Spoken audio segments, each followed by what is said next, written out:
LJP ലാലേട്ടൻ combo വീണ്ടും ഒന്നിക്കുന്നു. Cinema lock ചെയ്തെന്നുള്ള അപ്ഡേറ്റുകളൊക്കെയാണ് ഇപ്പോൾ വരുന്നത്. മലൈക്കോട്ടെ വാലിബൻ സിനിമയുടെ രണ്ടാം ഭാഗമായിരിക്കില്ല ഇതെന്ന് പറയുന്നുണ്ട്. പുതിയൊരു സിനിമയ്ക്ക് വേണ്ടിയിട്ടാണ് LJPയും ലാലേട്ടനും ഒന്നിക്കുന്നത്.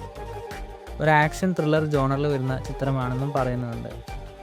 മലൈക്കോട്ടെ വാലിബൻ സിനിമയെപ്പറ്റി ആളുകൾക്ക് രണ്ട് അഭിപ്രായമാണെങ്കിലും സിനിമയിലെ ലാലേട്ടൻ്റെ പെർഫോമൻസിനെ പറ്റിയിട്ട് ഭൂരിഭാഗം പേർക്കും നല്ല അഭിപ്രായമാണ്.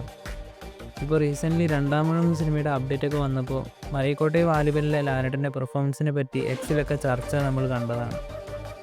അത്യാവശ്യം നല്ല സ്റ്റോറി ആയിട്ട് പോലും LJPയുടെ സ്ലോ നരേഷൻ കാരണം പരാജയപ്പെട്ടു പോയ ചിത്രമാണ് മലൈക്കോട്ടെ വാലിബൻ. എന്തായാലും കഴിഞ്ഞ വർഷത്തെ ലാലേട്ടൻ്റെ ഒരു മികച്ച കഥാപാത്രം തന്നെയാണ് മലൈക്കോട്ടെ വാലിബൻ. ലാലേട്ടൻ്റെ നടനെ എക്സ്പ്ലോർ ചെയ്യുന്ന ഒരു സിനിമ തന്നെ LJP കൊണ്ടുവരട്ടെ എന്ന് നമുക്ക് പ്രതീക്ഷിക്കാം. ഈ ഒരു സിനിമയെ പറ്റി നിങ്ങളുടെ അഭിപ്രായം എന്താണ്? കമൻറ്റ് ചെയ്യൂ.